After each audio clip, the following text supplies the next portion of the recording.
everyone. My name is Kylah Day. I'm joined with Harrison Popple. Hello. And we're here to talk to you basically about our industry and shed some light on acting, modelling, social media, that kind of stuff. That's the goal. Yeah, so I guess we'll probably just get straight into it.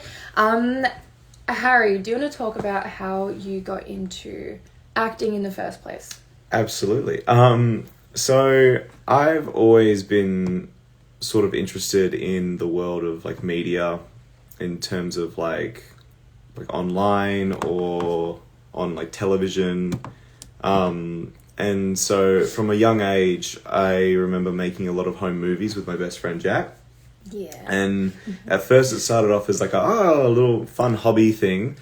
But as time went on, I was really like getting a sense of fulfillment from doing that sort of work. And so, and I was, you know, at a very young age, to sort of come to that realization. So all throughout school, I was doing like the musicals, the plays, doing drama class. Yeah. And, it only like, and all the kids around me were like, oh, I'm just doing drama. It was like a blood subject. Yeah. Like I'm just kind of what it's like in high school. Exactly. Like doing it as like, oh, because, you know, their tests aren't like written, or you just like, you know, do a performance as like an assignment. And I'm like, I love that. That's amazing. Oh my God. It's like I get to finally be in an area where my hobby or interest is actually something that's looked at as important from my school, you know, rather than just like a side, like, extracurricular activity, like a school play. And then as I got out of school, actually, interestingly enough, I, tried to audition to get into VCA, which is the Victorian College of the Arts here in Melbourne. Very big things. Very big thing. But I had the realization that I would be in this course for about like a little over 3 years. Yeah. And so my thought process was like, that's 3 years of job opportunities that are just flying by. Yeah. And especially right now, I feel like we can't afford to be sort of dawdling and like sitting on a lot of opportunities like that. So I ended up finding this course over in Brunswick called TAFTA with the Australian Film and Television Academy. And it was like a 6-month full intensive course. And it's just like 6 months, bang, bang, bang, bang, very quick, in and out, learn all you need to know, and like to like refine those skills. And instead of working with teachers, like you get to work with teachers, but you're working with industry professionals. And I got to really learn more about like and this. Get an insight as well. Exactly, yeah. And got to really learn more about like this industry from actual people that are in it, rather than people that are just teaching it. Yeah. And I just fell in love with it more and more and more. And that's where I am today. Amazing. What about you, Kylah? Yeah, I guess I probably should talk about how I got into it as well. So I started modelling from a really young age. I think I was like 8 or something when I started. And I was in and out of it, but I got properly back into it when I was 13.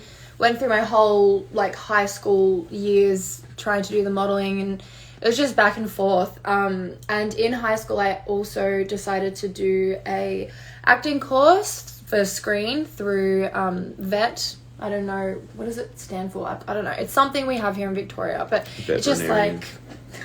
No, it's not veterinarian.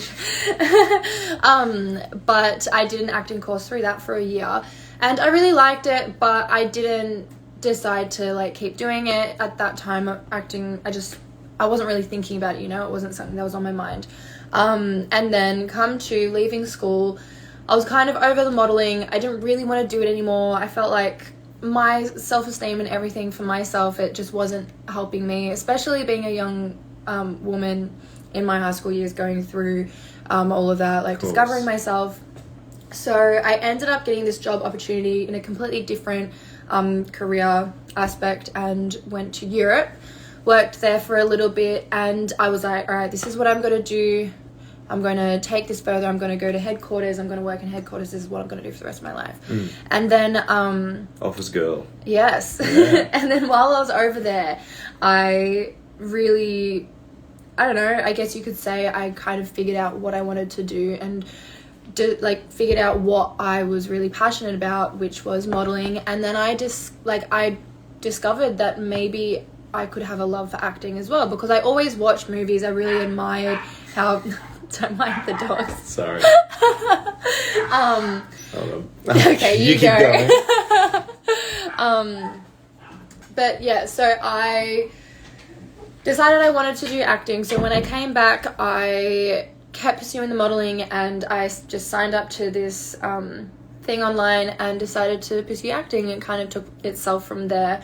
My agent sent me an audition for Itch, which is the show I'm on, and I ended up auditioning. I tried again, and then I just ended up getting the role, and that's kind of how I got into this whole acting thing. I promise you it doesn't normally happen that easily. How very insightful, Kylah.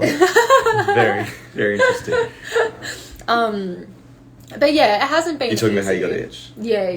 Yeah. Well, I feel like it's funny with this sort of job as like an actor. As an actor. I hate that phrase.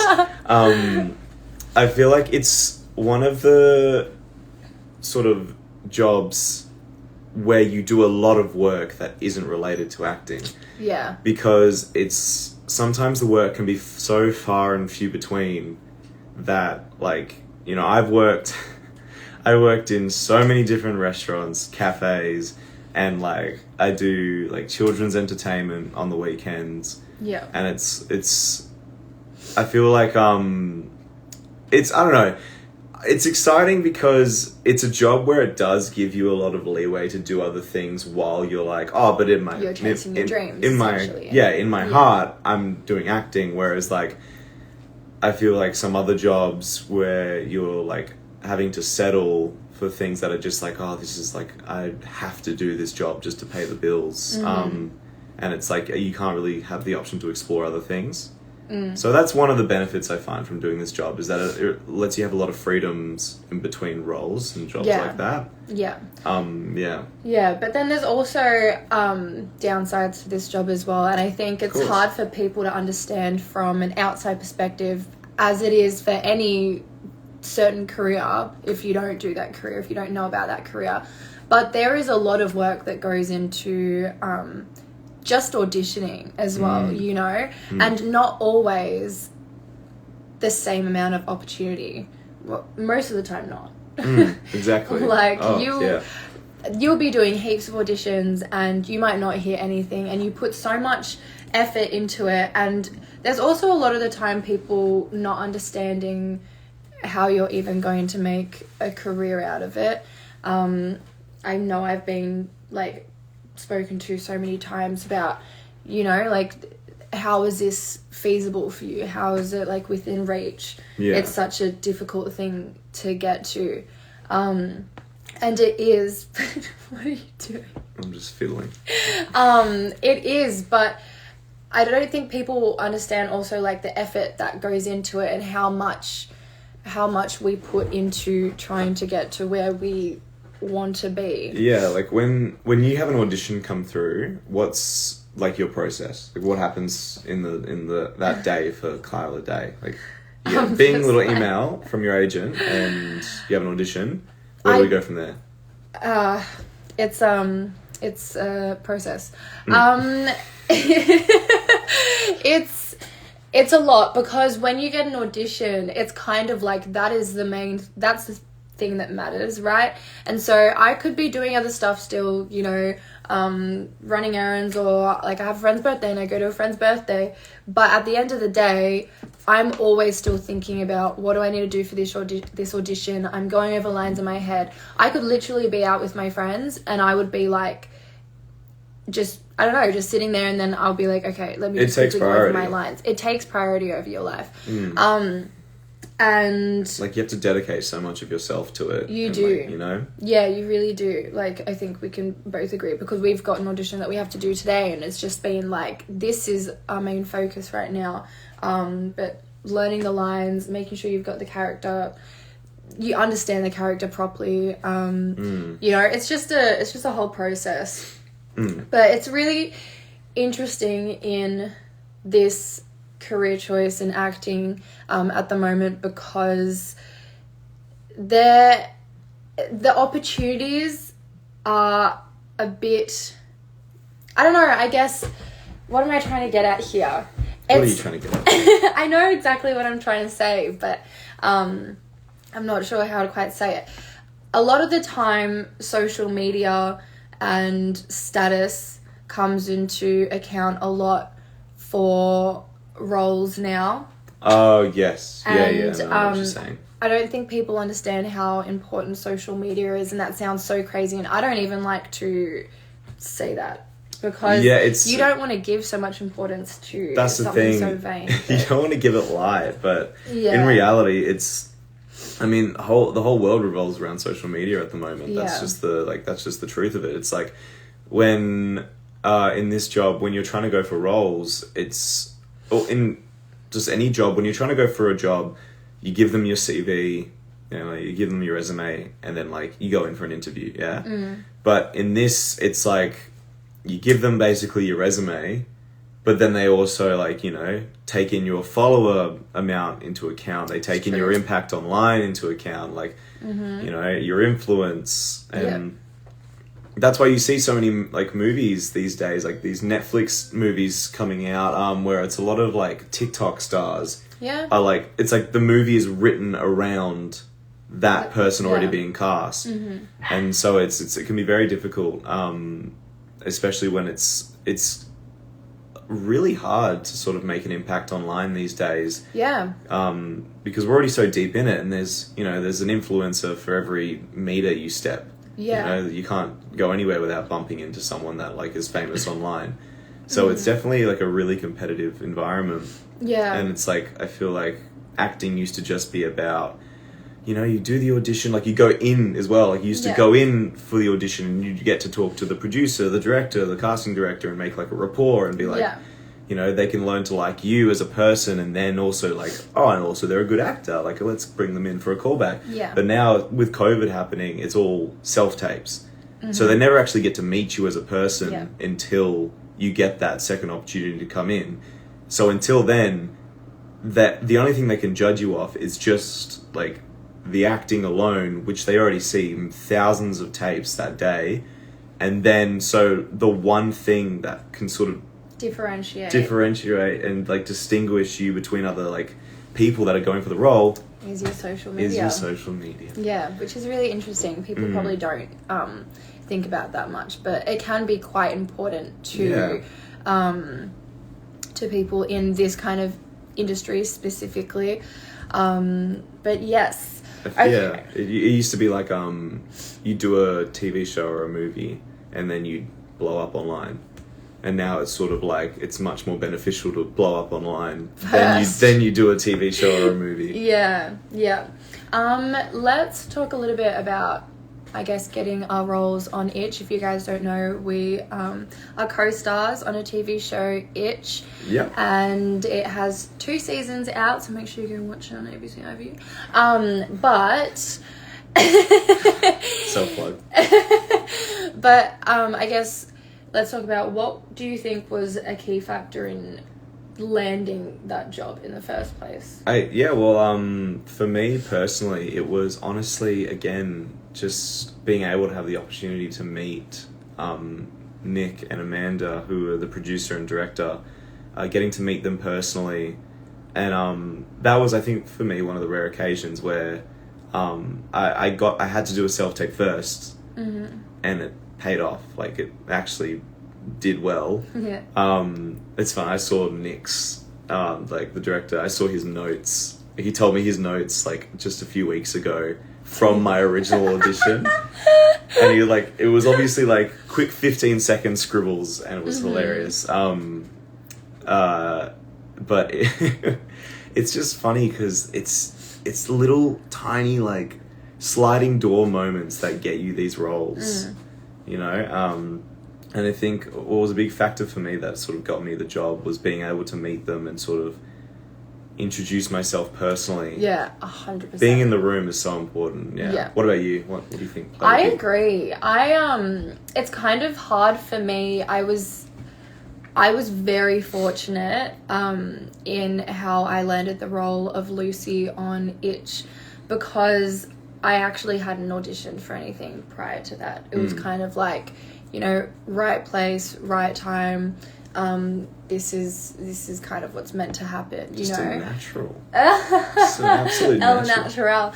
No, but I did put a lot of work into it. Yeah. So it was weird, because when I got the audition, because it came through my modelling agent, I didn't even have an acting agent at the time. Oh, that's right, yeah. Yeah, I got my acting agent after we filmed season 1.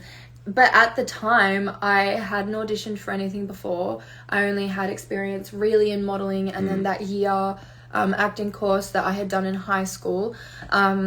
And I was just like, wow, this is an incredible opportunity. I remember going out into my backyard and I was just standing there trying to learn the lines. Like, I had never tried to learn lines properly, like fully memorized before. And it did actually take me a while to figure out what technique works for me, which is literally like memorizing them before I go to sleep. And then something there. Putting the book on, like the script under your pillow. And then the words will go into your ear. It's like what you do in high school, yeah, with like a textbook. You're like, please. You've got an exam the next day. Please, seat in, go in the brain. Oh my god. But yeah, no, you gotta find the technique that works for you. That's just mine. Great. We all know Harry's technique for learning lines. Yeah, that's it. But I didn't know how to do any of that stuff. So I remember going to the backyard and just like reading my lines out loud. It was one scene, which is so crazy to think about, right? Because when we get auditions, I think normally it's like minimum like 3 scenes at the moment that are like a few, like, example, yesterday I filmed an audition.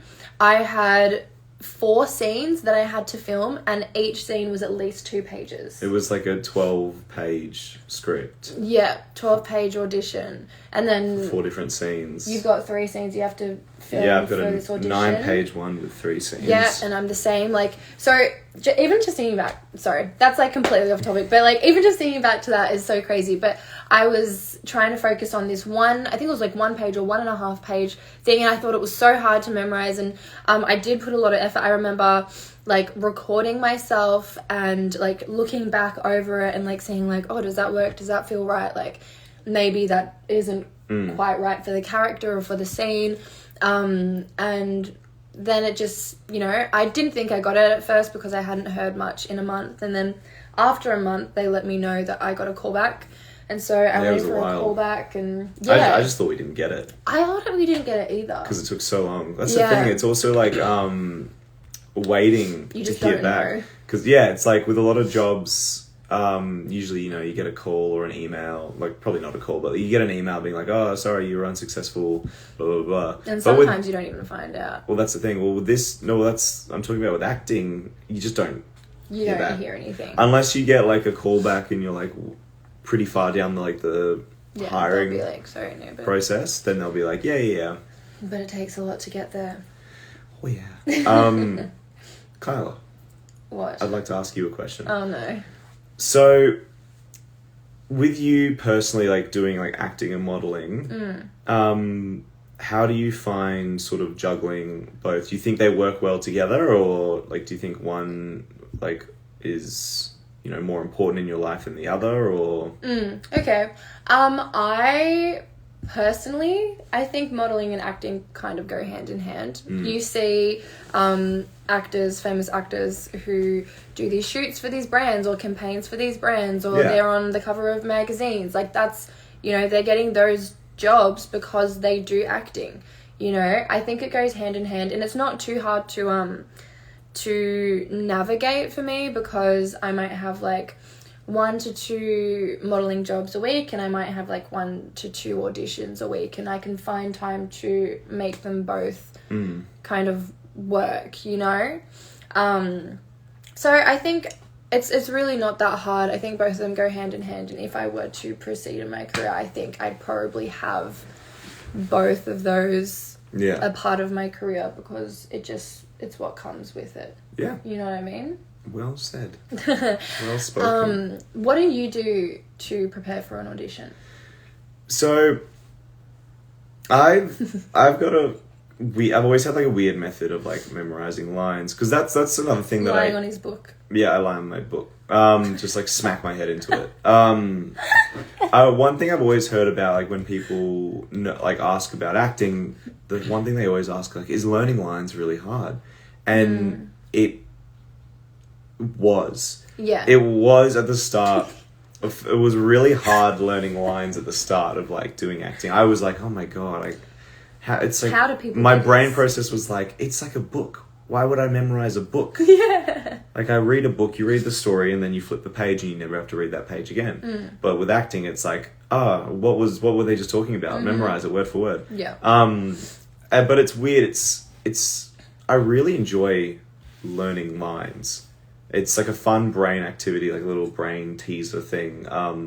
Like, the way I do it is like, I read the line, and then I read the next line, and then I go back and read, and then I go back and read, and then I go back and go read. So it's kind of like, it's know, like suicides, like the the running, yeah. The running. You go so like the you line, and then the further line, and then the further line. It's like that. But for honestly, that is lines. it. I do that exactly. Yeah. That's how I prep. And also just, I'm kind of like that as well. you know, a lot of doing it in front of the mirror, because you got to see how you look and even how you sort of carry yourself. You while could think you're perform delivering it well, and then it just looks really bad. Well, that's the thing. Yeah, you could be like, I reckon this is coming out really great, and then like you film yourself to check it out, and you're like, like it's just coming out. It looks like garbage. But yeah, it's a lot of prep work. Takes up quite a lot of time, really. Yeah, like it it's really not does. it's not something you can really save till the last minute. No. Which is something I need to stop doing. Well, like, to be fair, because we get sent so much content for auditions, You have to space it out. you have to space it out. I tend to go learn one scene a day, but that's not always like what you can do, because you sometimes have 24 hours notice for sending in an audition. Yeah, and you have to it's like crunch time. Yeah, like Harry and I, we were up until late last night trying to memorize our lines. I think I memorized like 5 pages last night. I'm so tired. No. But it was like, yeah, it's a thing. But I work really well late at night. I'm like a night owl. Well, that's the thing. That's when I get a lot done. Yeah. I'm the same. And also, like I was saying before, I didn't go into like the depths of it, but this is how I memorize my lines is I heard somewhere, I don't know where, but I heard somewhere that if you study right before you go to sleep, and that's the last thing you read or think about, something in your brain is like, that's the last thing I'm processing, so that's like solidifying more, if that makes sense, before you go to sleep. It's that Gen Z brain, baby. Oh yeah. It is built to be like on the go. This Gen Z brain, it's Okay. like it's built for content that's just Right. like thrown at your face really fast, and you have to learn it really quickly. Yeah. Yeah. Great. But that's kind of how I memorize my lines, is every single time before I go to sleep, if I have an audition, I'll memorize like 3 pages or something and go over it, and then I'll literally be lying there. This is what I did last night, no joke. I'll be lying there and I'll be going over the scene in my head while I'm falling asleep, and then the first thing I do when I wake up is I think about the scene, and it's easier, which is really, really crazy, honestly, to think about, and really cool.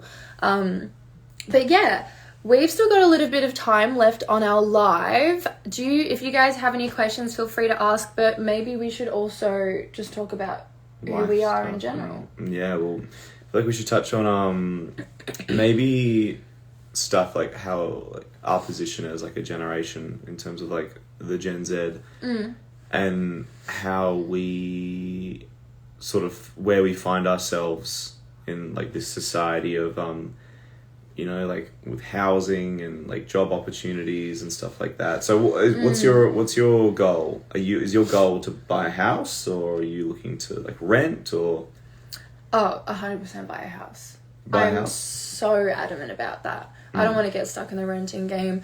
But it's just my goal right now is I'm very career focused and very career driven, and that's what I want to focus on. So it's kind of crazy, but that's all I'm really like going towards. That's like my ultimate goal at the moment. I feel like that's very common, like for our generation these days, because like we can't afford to like settle down young. You know, it's like we have to, unless you come from a very like privileged scenario, like you've got a very like you're a very well off family, then you can maybe afford to have a child young, like have a child in your early 20s or even mid 20s. Or even late 20s. Like you get more people these days that are having babies in their early 30s than ever, like than previous decades. And it's because we can't afford not to work. It's true. You have to. Our generation is all about constantly bringing in income. Because the moment income stops, we don't have like reserves that we can go, oh well, I didn't work this week, I'll just whoop from the old the super fund that I've been sitting on for 65 years.